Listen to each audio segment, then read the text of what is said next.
Olá, queridos, a paz do Senhor, esse é o seu ADEC TV e hoje você está no quadro Lições Bíblicas. Estudaremos hoje a lição de número 6, o profeta Elias e Eliseu, seu sucessor. O texto-áureo está no segundo livro dos Reis, capítulo 2, versículo 9, e está escrito assim: Sucedeu, pois, que, havendo eles passado, Elias disse a Eliseu: Pede-me o que queres que te faça, antes que seja tomado de ti. E disse Eliseu: Peço-te que haja porção dobrada de teu espírito sobre mim.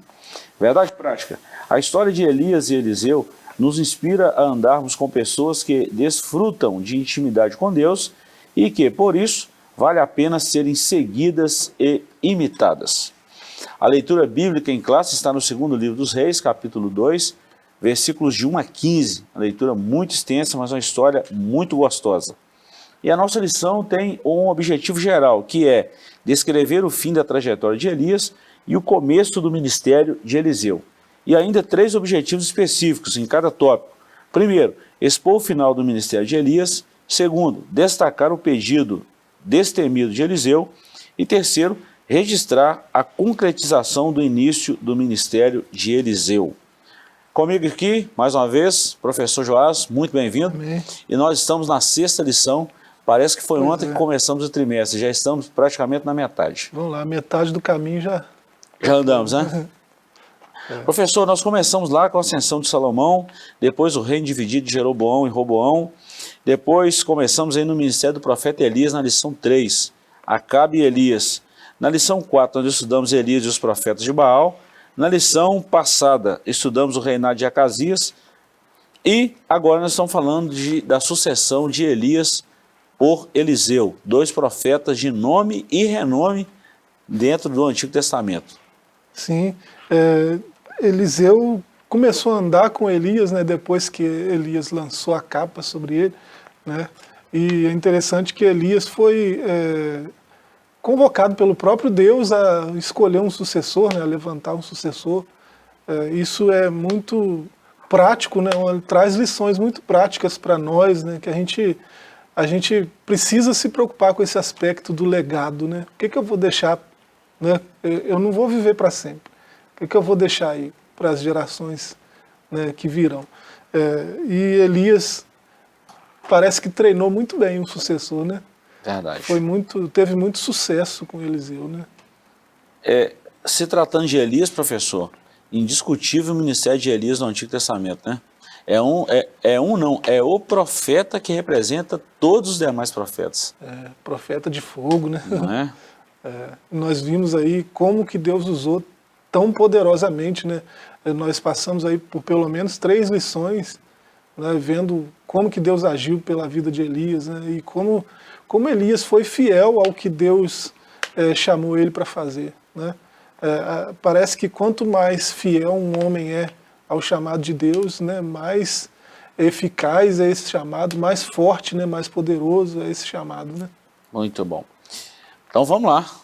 Introdução. O ministério de Elias estava terminando quando Deus o ordenou que ungisse o seu sucessor. O escolhido foi Eliseu, e essa história está em 1 Reis 19, a partir do versículo 16. Eliseu era próximo e leal a Elias. Antes de ser levado aos céus pelo Senhor, Elias perguntou a Eliseu sobre o que ele gostaria de receber da sua parte. E Eliseu, mais do que depressa, pediu porção dobrada do espírito de Elias sobre ele. E assim foi. O fim do ministério de Elias e o início do de Eliseu são os assuntos dessa lição. Nós vamos ver aí exatamente o legado que Elias deixou e também os sinais que aconteceram no ministério de Eliseu, que literalmente foram o dobro do de Elias, porção dobrada mesmo. É interessante, né, a identificação, né, de Eliseu com Elias. Até os cidadãos ali, né, que conviviam com ele olharam e falaram: o espírito de Elias repousa sobre ele, né? Era notável a identificação do mentoriado com o mentor, né, do sucessor com o líder, né? Isso é interessante para a gente pensar, né? Hoje nós vivemos um tempo que há carência muito grande, tanto de referenciais, né? quanto de influências positivas mesmo. Verdade. Né? Você olha, tem muitos influencers, né, muitos influenciadores, né, mas gente de referência confiável, né, como era Elias, parece que é um pouco escasso. Né? Você olha pessoas que são tidas como influenciadores porque têm milhões de seguidores, né, e você olha a conduta deles, não condiz em nada com o evangelho que eles dizem pregar. Né? Verdade. E a gente vê isso muito claro aqui nessa introdução, a lealdade de Eliseu para com Elias. E a gente vê a aprovação de Deus no ministério de ambos. Sim. E a gente vê a atuação de Deus no ministério dos dois. Isso aí é fato, você não tem o que discutir. A gente ouve falar de escola de profetas depois de Eliseu, né? Verdade. A gente ouve, né, muita coisa relacionada, né, aos filhos dos profetas, à escola de profetas. Parece que era lá em Betel, Gilgal e Jericó, né? Tinha pelo menos 3 classes aí, né? 3 escolas aí, né? 3 classes da mesma escola, né? É o que dá a entender o texto, né? Não estão falando que é isso, mas é um legado que Elias deixou e que Eliseu se preocupou em manter, né? Em fazer mais discípulos, em fazer mais pessoas capacitadas para espalhar a verdade de Deus. Eu gosto dessa expressão de 2 Reis 4, algumas versões vêm trazendo assim, uma mulher das mulheres dos filhos dos profetas. Eu gosto dessa expressão, filhos dos profetas, exatamente para mostrar essa escola. Algumas versões também chamam essa escola de rancho dos profetas, né? Eu acho muito legal essa expressão também. É exatamente esse acampamento dos profetas, essa escola dos profetas, que é muito legal. Bom, professor, nesse capítulo 1 aqui nós vamos falar da despedida de Elias, depois nós vamos falar do pedido ousado de Eliseu, e vamos concluir essa lição falando de que Eliseu toma a capa de Elias e inicia aí o seu ministério. A despedida de Elias, ela se deu em 3 etapas. Primeiro, o ministério de Elias termina, né, foi concluído. Segundo, um profeta com grandeza de alma. E terceiro, Gilgal, um lugar de boas recordações. É legal demais esse tópico aqui. Elias realizou grandes feitos em seu ministério profético. Foi vitorioso diante dos profetas de Baal e Azerá. Estudamos isso na lição passada. Foi ousado e perspicaz para repreender, aconselhar e direcionar reis. Foi alimentado de forma milagrosa por Deus em tempos de adversidades. No entanto, mesmo diante de tamanhas realizações, chegou a hora de o profeta encerrar sua missão na terra. Professor, todo ministério tem início, meio e fim. Tudo na vida, né? Tem um ciclo. Né? E o de Elias foi muito bacana, né? Quando você vê aqui as diversas formas de que Deus usou para alimentá-lo, né? Você olha a primeira, é muito impressionante, né? Corvos trazendo carne, trazendo pão, são garçons curiosos, né? E você fica impressionado com aquilo, mas quanto mais impressionante é a outra forma, né? Depois que ele passa por aquele episódio da caverna, depois que Deus fala que ainda tem muita coisa para ele ainda, aí ele é alimentado por anjo. Né? É muito mais impressionante. Então a gente vê uma gradação, né? Uma graduação, né? no profetizar de Isaías e no seu caminhar com Deus. Isso é muito bacana. Mas como é um homem sujeito às mesmas paixões, né? Uma hora vai terminar. Né? Tem hora para terminar. E quando chegou a hora, Deus falou para ele fazer um sucessor. Né? Isso é interessante. E essa questão desse ministério, eu acho muito legal em alguns ministérios na Bíblia. Moisés, por exemplo, foi um que deixou um legado muito grande, mas o fim da vida de Moisés foi, vamos dizer assim, que... Eu vou usar uma linguagem humana, foi melancólico. Foi triste pelo fato dele não entrar na terra prometida. Diferente do fim do ministério de Elias. Elias terminou no auge. Quando tudo estava bem, passou diversidade, mais adversidade, Deus fala, prepara um sucessor, que seu ministério está chegando ao fim. Quem sabe isso é só uma impressão nossa, né? Quem sabe Moisés, quando Deus mandou ele ver a terra, ele viu, né, aquilo ali, e quem sabe ele não viu uma outra Quem sabe ele não viu aquela Jerusalém celestial, né? O apóstolo vai dizer aos hebreus, né, que aqueles heróis da fé lá, eles viram coisas, né, esperança que estava proposta ainda. Né? Quem sabe, é só uma percepção nossa, mas Moisés e Elias são duas figuras de grandeza profética, né? São dois profetas de extrema grandeza. Dois ícones. Há alguns teólogos que acreditam que os dois morreram. Né? Tem um ponto de vista aí, eu não sei se é esse o ponto de vista do comentarista, do Clayton, né? Eu não tenho esse ponto de vista, mas tem teólogos que acreditam que Elias morreu, como ele pediu aqui no capítulo 19, né, de 1 Reis, para Deus dar fim à sua vida, né? E logo em seguida Deus manda ele fazer um sucessor, né?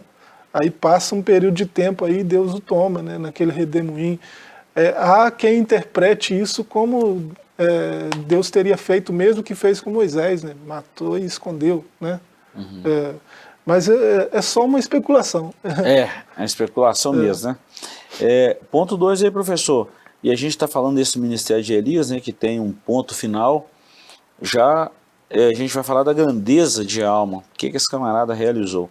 Embora Elias seja considerado um dos maiores profetas do Antigo Testamento, a ponto de aparecer no Monte da Transfiguração lá de Jesus e Moisés, ele não proferiu nenhuma profecia de longo prazo e provavelmente não escreveu nenhum livro.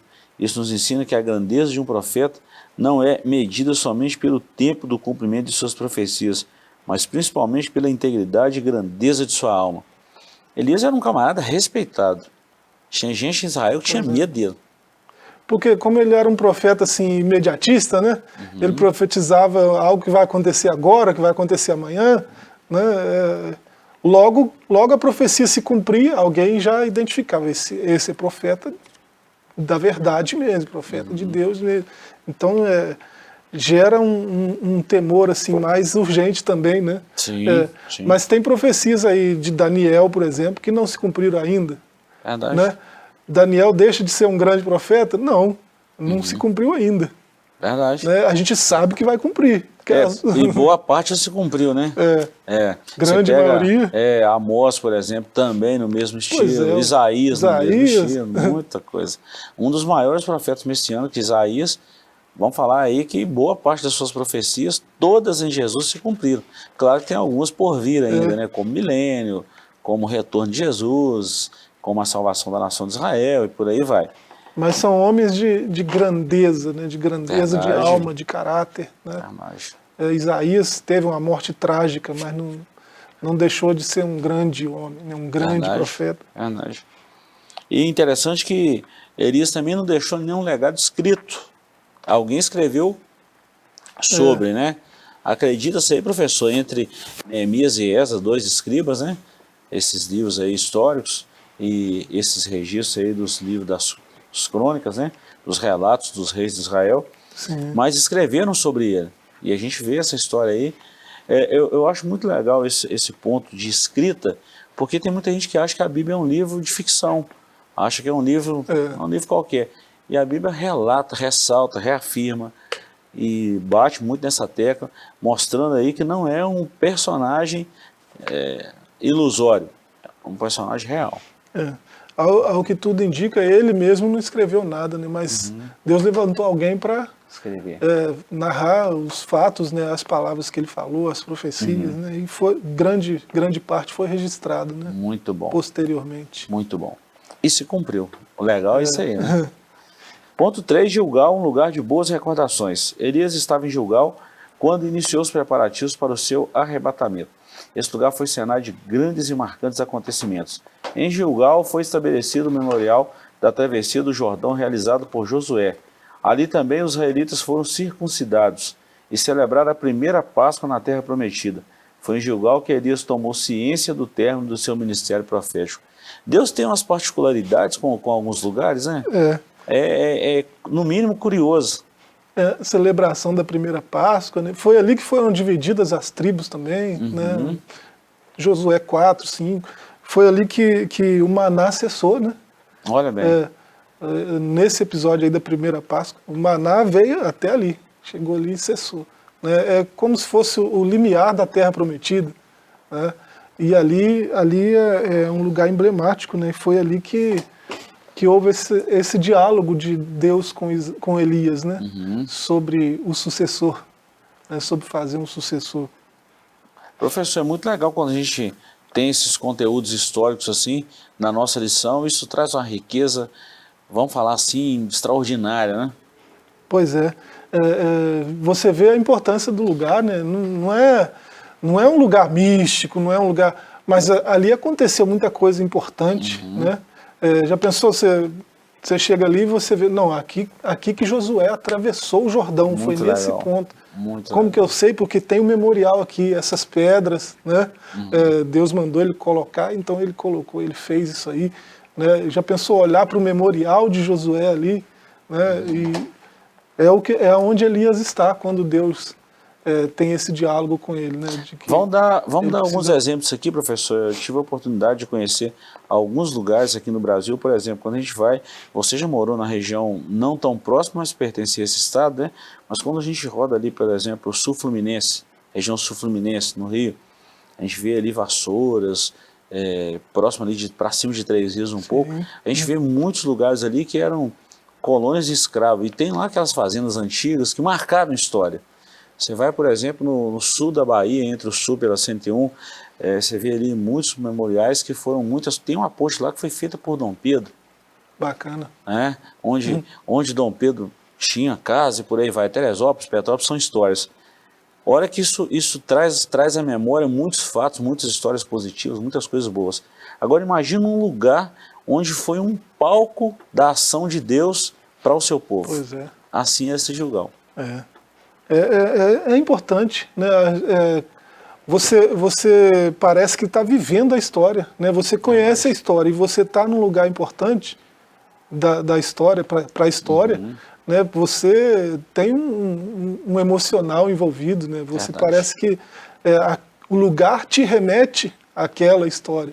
Né? Eu morei em Nova Friburgo, né? Tive o prazer de trabalhar na casa do Barão, né? Do Barão de Nova Friburgo, né? Antônio Clemente.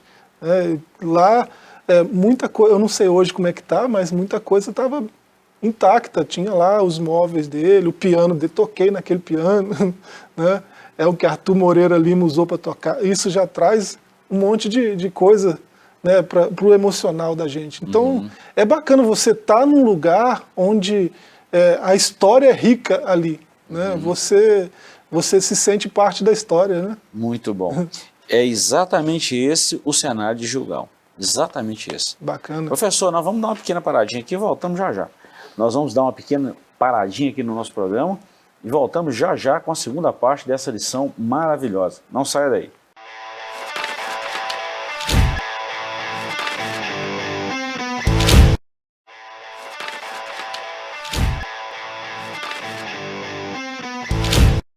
Queridos, estamos de volta, nós estamos estudando hoje a lição de número 6 e nós estamos falando de Elias e Eliseu, seu sucessor.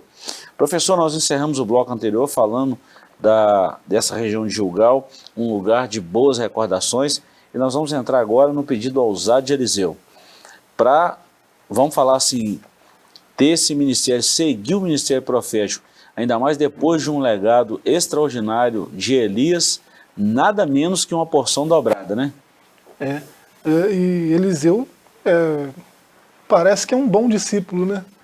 Porque parece que ele tem sede de conhecimento, né? Parece que ele tem sede de assimilação, né? Porque um discípulo, ele assimila, né? Ele interage para aprender mesmo a ser como aquele mentor, né? E você vê que ele não arreda o pé, né?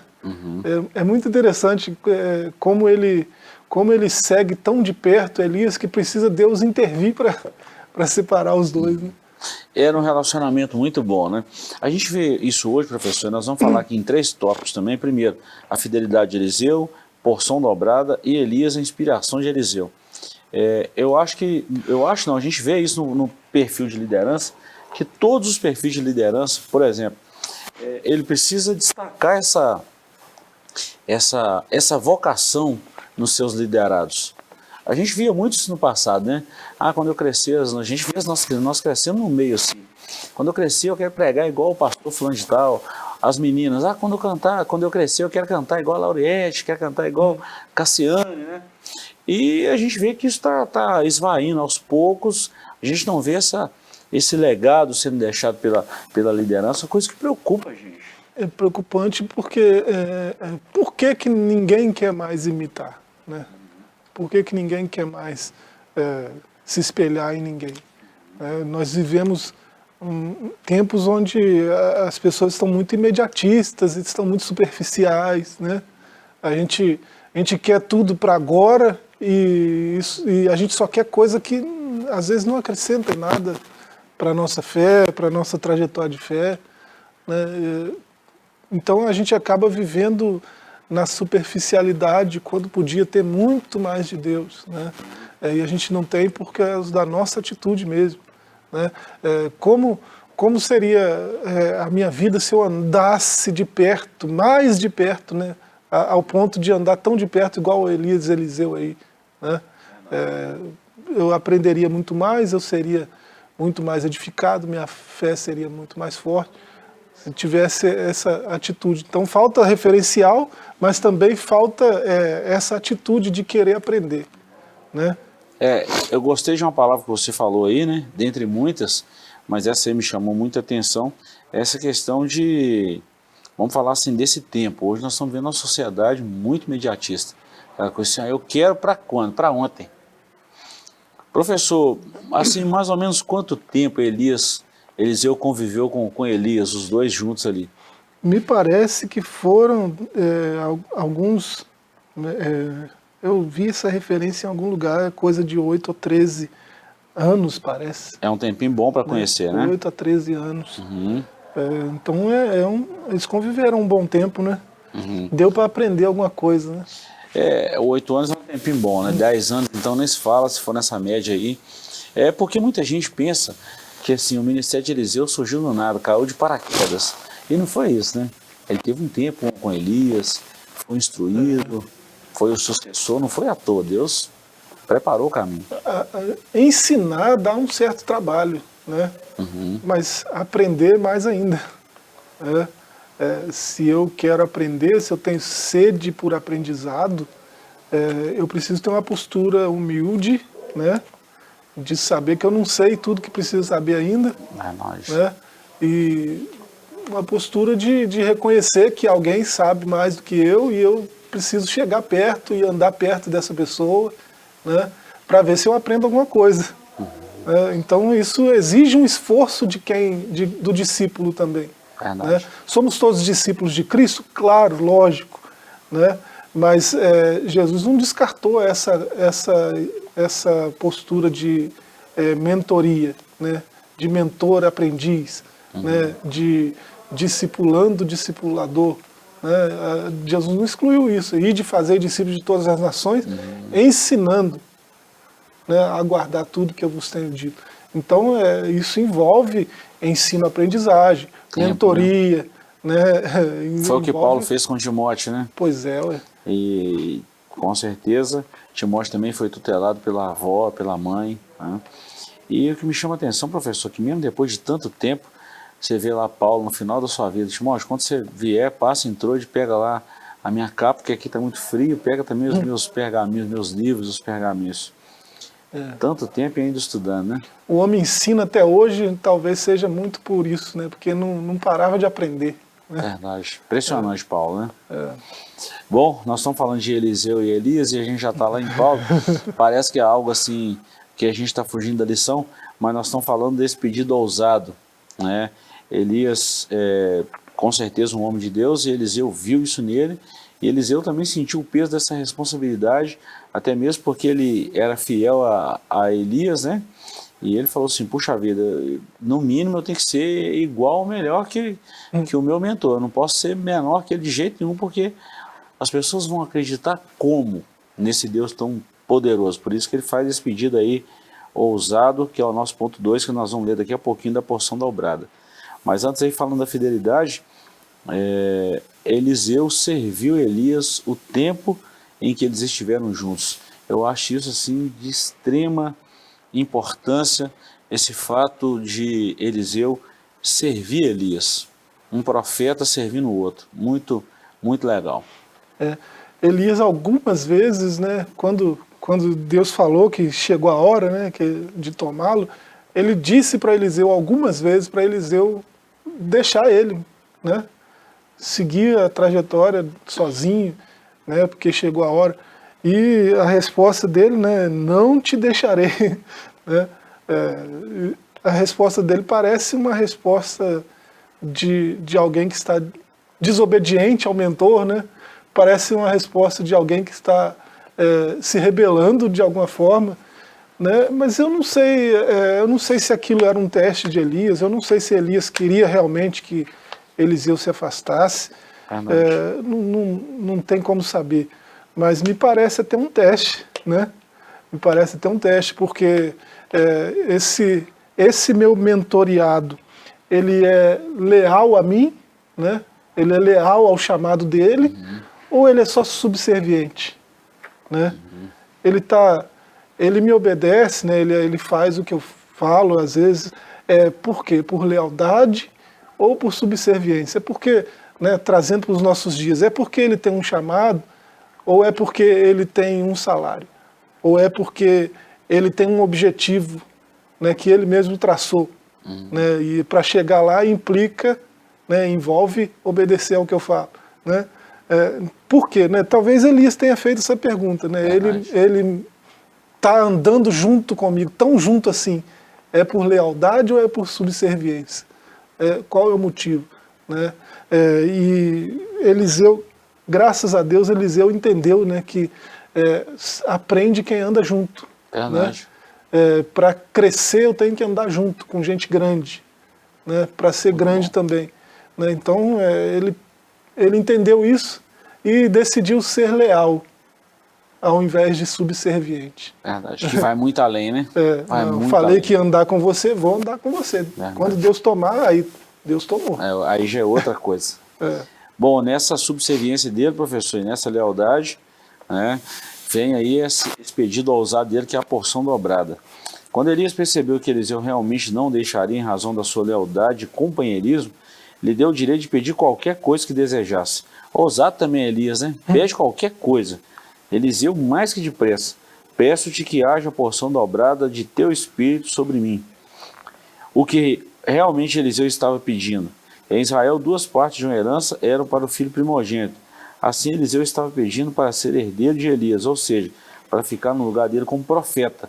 Ele também pediu para ter o espírito e a atitude de Elias, porque queria a mesma coragem e zelo pela verdadeira adoração. Foi vamos falar assim, uma ousadia da parte de Elias em pede o que você quiser. E mais ainda de Eliseu, eu quero porção dobrada do teu espírito. Porque ele sentiu o peso da responsabilidade, né? Então isso é muito real. Para nossa cultura pode parecer um pedido estranho, né? O que Eliseu está pedindo? Porção dobrada? O que é isso? Ele está pedindo o dobro do espírito, o dobro da unção de Elias. Né? Aí a gente vai para o contexto cultural, né? Naquela época, naquele lugar, quando se tratava de herança, né, um israelita que tinha 3 filhos, quando ia repartir a herança, e geralmente fazia isso em vida, né, ainda, né, delimitava pelo menos, né, como ia ser ainda em vida, ele chamava o primogênito, dava 50% para ele. Aí, os outros 50% são divididos para os outros 2. Um fica com 25, o outro com 25. O primogênito tem o dobro do segundo e do terceiro. E tem porção dobrada. Ele tem 2 vezes mais que os outros 2 filhos. Né? Então, porção dobrada, quando é um termo que os israelitas entendem bem. Às vezes a gente não. Né? Porque isso pode causar confusão na nossa mentalidade ocidental. Né? O que Eliseu está pedindo? Ele está pedindo o dobro de unção, né? Ele está pedindo o dobro de Espírito Santo. Existe essa possibilidade, né? Não é bem por aí, né? Ele está pedindo que o que Elias tem deixe como herança para ele, que é a unção do Espírito. né? E parece que o pedido foi atendido, né? E muito bem. Até mesmo sobre obras, né? Vamos falar assim de obras, de atuações do Espírito Santo na vida de Elias. Se a gente vê lá entre 1º rei e 2º rei, são 9. E Eliseu foram 18, exatamente o dobro. Exatamente o dobro. A última ele já tinha até morrido, né? Quando sepultaram Eliseu. Já pensou os ossos ressuscitar alguém? Não é? Exatamente para cumprir isso aí. Professor, voltando aí nessa porção dobrada, só para a gente, vamos falar assim, linkar um texto com o outro, José fez isso com Benjamim, o irmão mais novo, né? Não é nem filho, irmão mais novo, mas ele deu a porção, quando lá no Egito, Gênesis 35, 36, por aí fora. Eles vão visitar lá, né? Eles vão visitar, né, o capítulo lá 36, até o 39 ali, 40, 41, 42, até os 50 a gente vai ver isso aí. Mas começa ali no 47, no 43, 44 e vai embora até os 50. Mas quando eles vão visitar, que José chama, fala assim, ó, você tem um irmão mais novo, traz ele também. Se você não trouxer, vocês não vão sair daqui.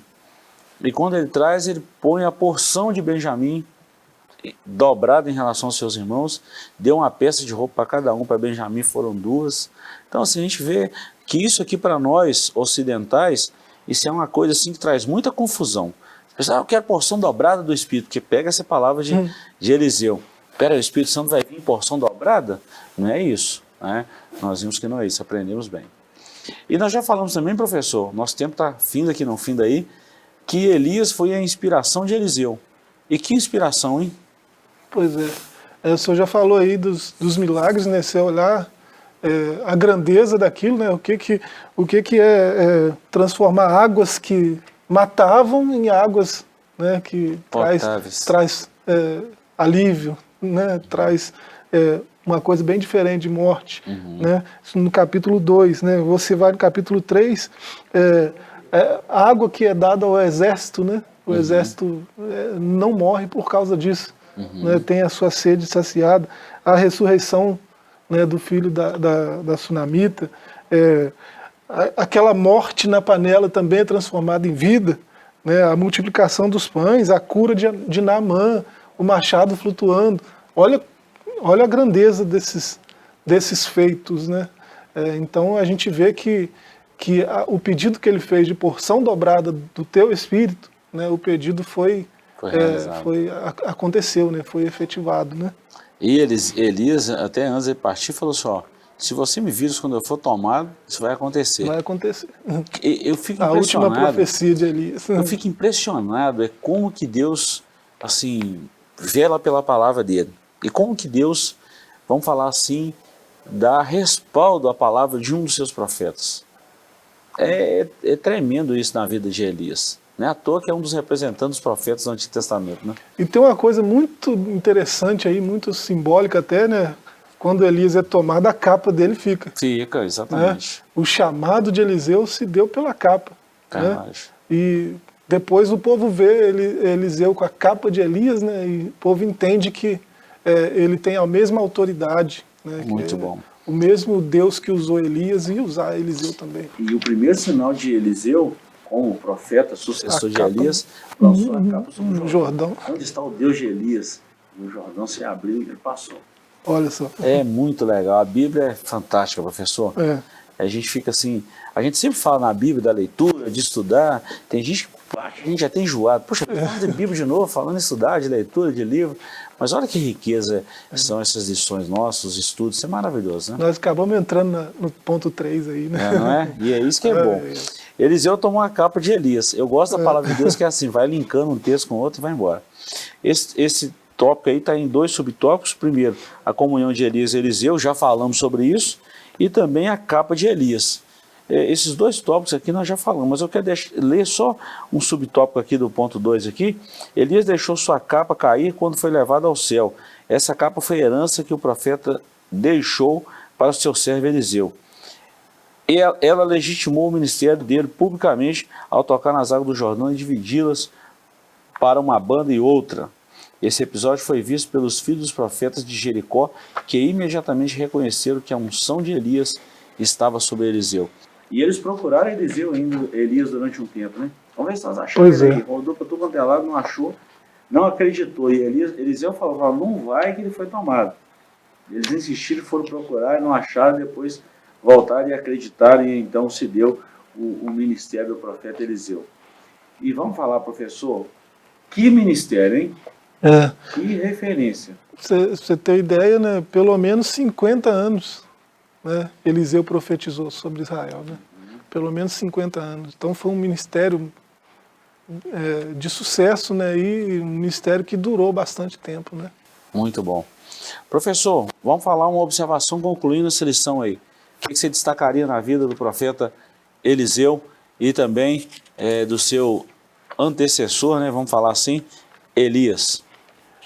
De Elias a gente já deu alguns destaques, né, mas de Eliseu se eu tivesse que destacar um ponto, eu destacaria a fidelidade dele em aprender, né, em aprender de Deus, com quem anda com Deus. Muito bom. Se tem uma coisa que eu como sujeito, né, eu preciso imitar em Eliseu, essa disposição em aprender com quem sabe, aprender com quem anda com Deus, né?